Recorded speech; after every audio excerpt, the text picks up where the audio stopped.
Yes, so kadarating lang namin guys. Dito kami nakapark sa Canada Place. So 197, maghanap lang kami ng babayaran muna namin yung parking in advance. Kasama ko yung family ko, kasama ko si Erich at saka si Kuya. So ito na lang sasakyan ang dinala namin. Hindi na kami gumamit ng dalawang sasakyan para mas tipid kasi yung Tesla naman is i-charge lang nila eh. So nagbayad muna kami ng parking guys and then akyat na kami dito. P2 197. Yan. Okay pa dito eh.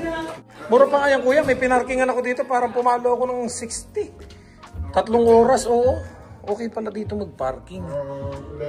Yun, nahanap din namin to food court. Oo, nasa tapat na tayo ng Canada Place pala. Ano pala, dito tayo sa food court. Ay, salamat po, Nay. Doon po ba? Yun, nado na kami. Dito na palang labas natin sa harap ng dito na food court. Canada Place na yung tapat eh. Kuya, di ba yung tapat? Doon pala yun. Mas maganda nga yung parkingan natin. Dito na kami sa Canada Place. Ito yung pinakang ayan, bakit ako sa inyo guys. Tim Hortons. Then yan, yung taas niyan is Canada Place na. Yan, napakalamig oh. Chong, first time mo makarating oh. Looks great. Rich, di ka giniginaw? Nagano ka pa? May nagtutour ata oh. Ayan oh. May nagtutour. So na dito nga pala yung DMW sa mga temporary workers na may mga need asikasuhin pagbabakasyon. So dito siya guys. And as you can see, maraming I think tourists. Then ang ganda ng mga buildings, 'di ba? Ito yung isang magandang dito. Attraction. So we are now here at Port of Vancouver. Ikot-ikot lang, buti hindi na ulan. Kasi pagtingin namin doon sa weather, parang uulan. Ganda guys oh. Niikot lang ni Kuya yung mag-ina ko, pinapasya lang. Grabe ang taas.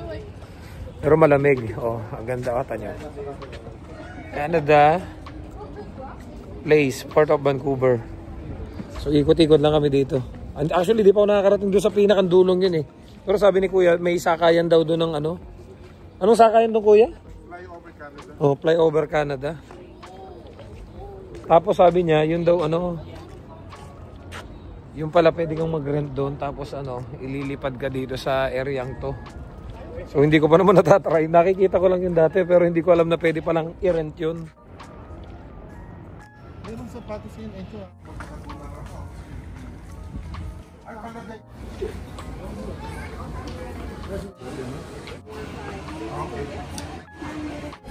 Hindi ko nga alam, first time ko nga din dito. Hindi ko alam, first time ko dito. Safe yun. Sa loob lang tayo ng building. 5? Nakaka-excite. First time ko dito, sinama kami ni na Kuya. Hindi ko alam, may ganito pala dito. Lagi lang kasi ako dun sa side. Picture lang.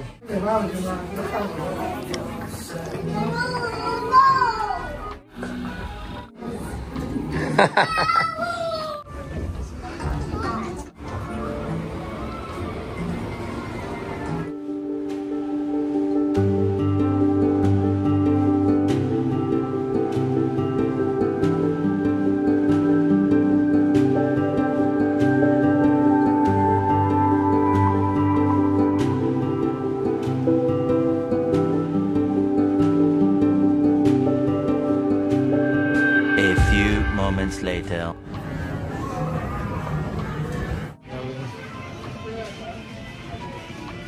Grabe yung ina-experience namin sa loob. That was so amazing. Sabi nga ni Kuya, ikuha ko daw yung mag-ina ng US visa kasi mas maganda 5 times, 10 times dun sa Sphere sa Las Vegas. So I have my US visa. Plano kong i-apply yung mag-ina para makapag-try kami sa Las Vegas nung sa Sphere. Grabe. Na-enjoy ko yung sa loob. First time ko, ang tagal ko na dito sa Vancouver pabalik-balik. Pero yung na-experience ko sa loob, I think na-experience ko yun. Elementary pa ako. So, sobrang na-amaze ako doon sa loob. Nag-enjoy talaga ako sobra. Oh, naambon-ambon na. Naulan na. Erch, are you hungry? I drink all that peanut butter now. Oh, peanut butter ba yun? Or Yeah, that was peanut butter. mocha? No, peanut. Peanut butter ba yun? First time ko na-experience yung kuya, parang yung mga ganyan na experience elementary pa ako na nakasakay ako sa gano'n sa planetarium pa yun. Oo, sa Pilipinas. Field trip pa yun. Hindi na naulitan. So kung ganyan din yung sa Sphere, much better, 10 times na gano'n. Ay, hindi yung, oo, parang mas malinaw nga yung sa Sphere Tapos parang mas malaki Halata mo pa yung mga Hindi, parang parang patikim. Ang ganda. Nag-enjoy ako. Na-amaze ako doon sa lugar na ang ganda. Yung mga pinakita doon sa ang ganda. Hindi ko alam na may ganito pala dito. Ang ganda, na-amaze ako doon sa loob. Maganda experience to guys. Dito sa sa may Canada Place, yung Flyover Canada. Ilang beses akong pabalik-balik dito. Never ko pa ito na-try. Buti na lang. Sinama kami ni Kuya, Rich, yan. In-experience din sa family ko. Ilang tao lang yung kasya sa loob Parang, may limit lang siya. Then, I think every 20-30 minutes. Then, magpapalit na ulit yung papasok sa loob. Nakaka-amaze kasi yung, parang na-experience mo mismo yung nandun ka sa ibabaw ng mga malalaking snow. Wala, may totoo talaga Pero, nung nakita ko, walang ibang gagalawan to. Dito lang to. Para umadjust ka lang Oo. Sabi ko, pati palalagay pa sa ilalim yung gamit. Ano ba to? Uuuga ba to? Aangat ba to? Kasi pinatanggal pa Then yun, doon kami kanina sa kabilang side, sa Canada Place. Then punta daw kami dito sa sa Suda Korean Barbecue. Doon daw kami kakain. Hindi yung recommended nila So yan, ikot-ikot lang kami guys dito. Nakaka-enjoy naman, malamig. Kukunti lang yung tao kasi nga weekdays. So siguro kung weekend, sabi nga ni Kuya, maraming tao. So dito Kuya, pwede kang mag-rent ng ganyan. Tapos sasakay ka, iikot ka lang dito. May talaga yan, parang kanila. Iikot kanila. Parang sakayan talaga yan, ng ganun lang yung Ayun, may mga katuloy na. Okay.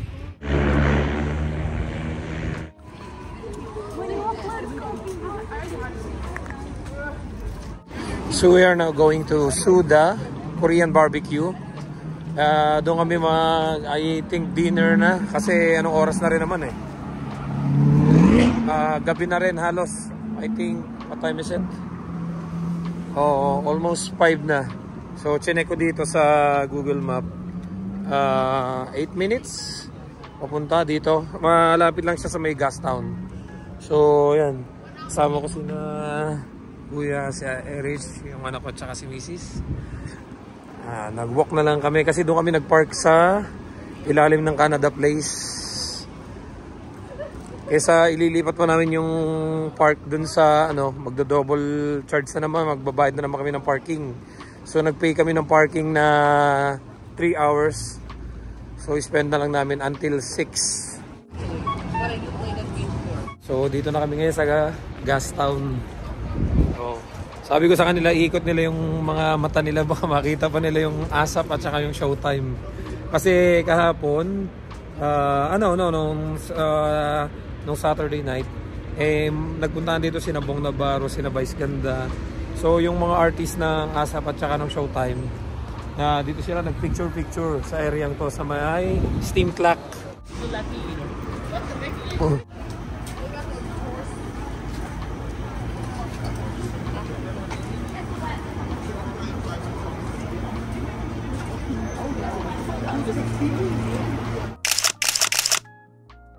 Nakakatuwa pa na tinulungan kami mag-picture. Taiwanese daw sila. So napakwento kami ng Mandarin. So nakakatuwa naman. Sabi nga bakit ang galing mo mag-Mandarin? Sabi ko, nagtrabaho kasi ako sa Taiwan. Yung tumulong sa aming mag-picture, mga tourist pala. Tapos yung isa taga dito daw.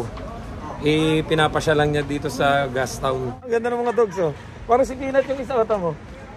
Ayan Iba lang kulay Ayan Parang si Peanut. Oh. Peanuts. 4 minutes sa car, 10 minutes sa walk. So, malapit na rin kami. Joking, she's smelling a peanut.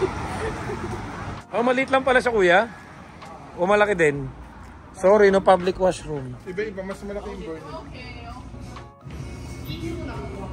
Yung naiihi din ako. Lamig na kanina pa. Oh. Gusto mo dyan? Sige, ikaw na dyan.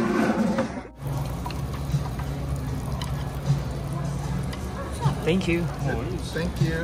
Yeah, I'm just gonna go through this with you guys. So it's Okay. gonna pick up the other part. Sure.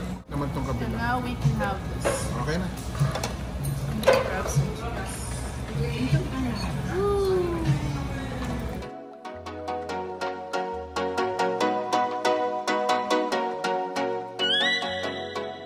Grabe, sobra yung busog ko. Yung pinatikim sa amin ni Kuya, yung Suda Special. Yung isang bowl pa lang, mabubusog ka na. Grabe yung lasa ng pagkain na gustuhan namin. Yung bulgogi at saka yung chicken. Marami na kasing experience si Kuyang mga kinainan dito na masasarap. So, pinapa-experience sa akin para ma-explore daw yung iba't ibang kainan. So, dito naman niya kami dinala nung nakaraan doon sa Vietnamese, sa Saigon. Lahat walang tapon, lahat makakain mo eh. Lahat masarap. So, kanina nung kumakain kami, nakakaisang bowl pa lang ako, ang bilis makabusog. Talagang masarap naman yung chicken at saka yung bulgogi. So i-try nyo guys doon sa kinainan namin yung Suda Korean barbecue. Nag-enjoy ka ba? Masarap ba yung food? So full. Ha? So good. Yung ko, nakakain na lagi ito sa Korean samgyup sa Pinas eh. Kaya parang hindi na bago sa kanya. Pero ako, nagustuhan ko talaga. First time ko kumain ng mga ganun. Masarap pa. Pero ikaw, lagi ka ba nakakain sa ganon? Pag may time po, parang lang po yung mga once a month to once per 2 months, ganun po. Nakakain ka ng mga kaibigan mo? Opo. Grabe, sarap no. Ang lakas makabusog. Yung anak ko pa naman malakas kumain na talagang talagang kasagsagan ba, malakas pa yung metabolism niya. Yung akin mabilis na ako mabusog. Sabi ko nga yung isang bowl pa lang talagang busog ka na. Nag-enjoy ka ba? Yes po. So many. Masasabi ka lang po sa Canada, so many. So many food, so many opportunities, so many people you can meet, so many things to explore. So dito na uli kami guys sa Gastown. Pabalik na uli kami ng Canada Place kasi doon kami naka-park din na kuya. Hanggang 6 lang yung namin. Hanggang 6 lang yung park namin doon kailangan namin mabalikan yung sasakyan. Ang daming nag-picture Tayo.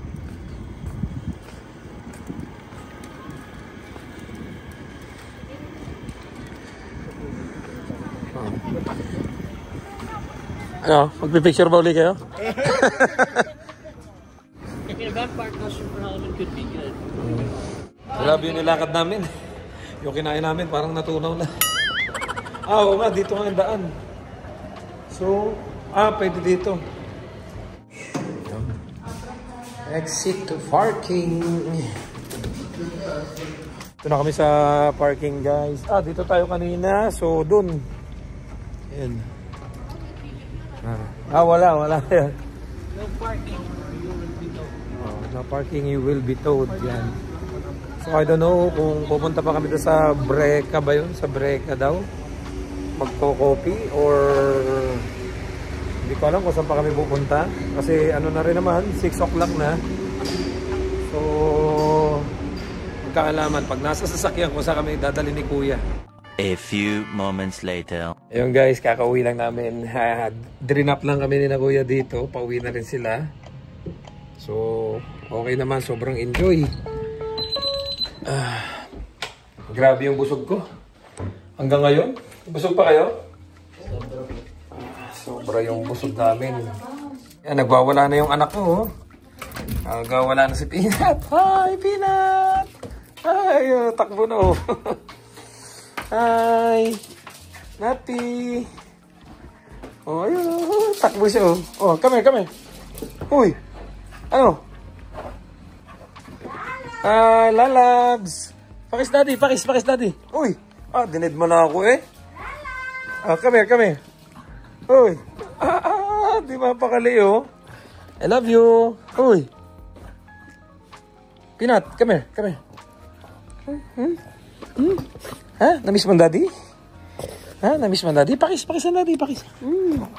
Bango naman ang anak ko, eh. Ha? Namiss mo ang daddy? Namiss mo? Ha? Namiss mo ang daddy? Sobra kami nag-enjoy, guys. Napakarami naming nakain. Busog na kami. Hindi na kami kakain. Hindi ko na-expect din yung mga ginalaan namin. Yung flyover Canada. Grabe. Ganun pala dun. Naisip ko tuloy na ikuha ng USB sa tong dalawa. Para sabi nga ni Kuya, kuha mo first ng USB sa yung dalawa para ma-experience sila sa Las Vegas. Para makatawid kami ng US. So hanggang dito na lang. Don't forget to subscribe, like, and share this video para kahit paano updated kayo sa mga buhay natin dito sa Canada. Maraming salamat sa suporta at sa panonood. God bless you all. See you sa next vlog. Bye-bye!